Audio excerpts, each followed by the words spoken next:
Tired? Yes. Oh, ow.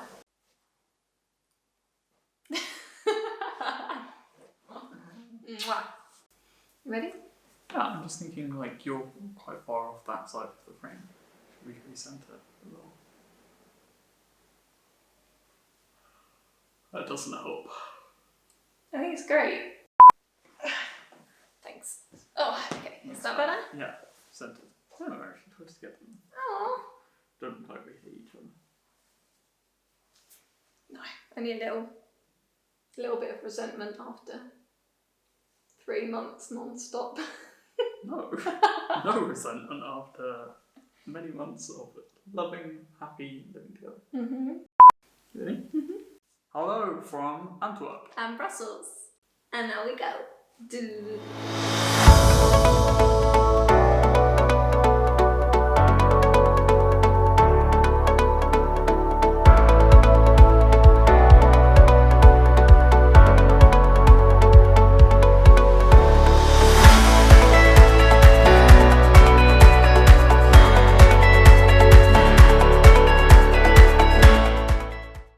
Why did we go to Antwerp, babe? Because we had tickets to see Hans Zimmer's music live, and of course for lots of chocolate and lots of waffles. If you're not familiar with Hans Zimmer, he's a famous composer of many movie scores, such as Lion King, Gladiator, Spirit, Pearl Harbor, Pirates of the Caribbean, Dark Knight, I don't know Superman, Hannibal, Da Vinci Code, Inception, Angels and Demons. Yeah.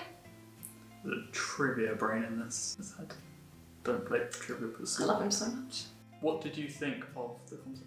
Oh, I really loved it. We bought tickets for it like months in advance. I think he covered probably about 15 to 20 different film scores. It was accompanied with motion picture projections from the films. It was performed by a live orchestra, and it reminded me a lot of the first one that we went to, which you surprised me for a birthday present, Christmas present, Birthday present. birthday present. And that was really, really nice. Open it now. Yes, you can open it. Like, I don't want to, then I do. Pushed it.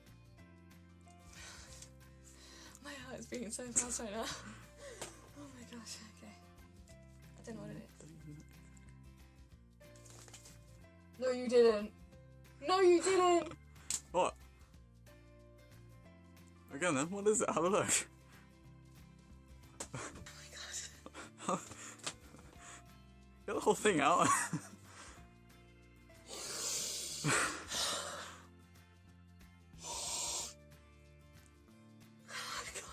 Go on, open it properly. Have a look.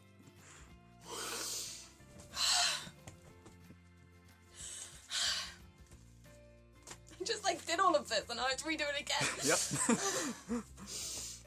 Oh my god. Oh my god. But that was his first one that he ever did, I think. It was back in 2014, I think. And now he's doing so many of them and blessing people with his music. So if you get the chance to go see one, definitely recommend it. If you're a fan of film scores, it's so much easier than a normal music concert because you get to sit There's down. no bopping around. People sit still. Sit down, people are quiet, and it's nice. You just listen to the music and see the awesome lighting and sound. It's really nice to sit back and just let you just don't even have to have your eyes open. You can just close your eyes and just feel just the pressure from like the drums, the bass, everything. And just the whole stadium is just filled with it. And if you've never heard Hans Zimmer's music before, Why are you even here? Yeah, which I doubt, but you've probably heard it in some movies, so go and listen to the soundtracks. It's great if you're like studying or working or doing anything where We you need just a pump up yeah, at the gym yeah, on the something treadmill. like that. Yeah, Let me think, what one would I recommend for the gym? Something from The Dark Knight. yeah, Inception probably. Inception could be a good one because it builds. Or Pirates of the Caribbean, can't go wrong with Pirates of the Caribbean. What was your favourite one that he did? I think my favourite was King Arthur. Have you seen the film? Nope. But I will No now. context. What did you like? What was your favourite? My favourite one was a tie between Spirit, which is a DreamWorks film that I loved when I was really small. And I didn't even realise that Hans Zimmer did the music for it until we found that we were going to go see this concert. And so listening to that, I cried throughout the entire length of the performance, just because there was so much nostalgia just in this one track. I would say, yeah, Spirit and also The Holiday. And it's one of mine and one of my best friend's favourite films, holiday films, particularly around Christmas time. It was really heartwarming and it got me really ready in the Christmas spirit. To learn how to cook waffles, we used Airbnb experiences, which we had done previously for the Seville and the Lisbon experiences for paella and pasta de nata. It was in a tiny little workshop just off of the cobbled streets of Brussels, and there was only probably about 10 of us. We made bulk batches of waffles from scratch, traditional Belgian ingredients, including traditional Belgian sugar, and then we cooked them in a rotating waffle iron that I've now requested be one of the first things when we get a house to go in our kitchen. And then we just ate them all. I think the batches we made per team, which was probably about 2 to 3 people, made 14 waffles. So obviously we ate quite a bit. And on the table... Not all 14. We didn't eat all 14, no. I would like to, but... You had what, 4? Yeah, about that. I had 2. In the middle of the table where we all were sitting down to eat all these waffles, there was a wide range of different kinds of ingredients for the waffles. Generally, it's powdered sugar. It's like its simplest topping, it's straightforward, and that's generally what the Belgians use, that and like fruit. But for us, kind of just attacked all the chocolate-based ingredients. And for me, in particular, the speculoos spread, which is known in other places as the Lotus Biscoff spread. It's like a cinnamony, biscuity spread, and it's Works really so well with good. waffles. So good. It's really good. Very nice. And the link for that recipe is down in the description. What's the first thing that comes to your mind when I say Belgium? Chocolate! And one of the first things we saw when we reached Belgium, when we came out the train station, was a chocolate museum. Chocolate Nation Museum. And it's the largest Belgian chocolate museum in the world. It is huge. Very immersive.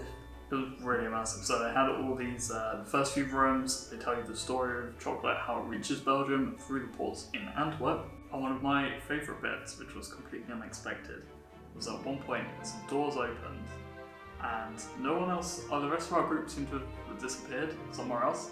And we walked into this room that was all set out like a fancy restaurant, a really fancy restaurant, and it was just us two in there. Doors closed behind us, and then projections came on, and they had a projection of this little man running around, like kind of serving you ice cream thing. There was zero explanation.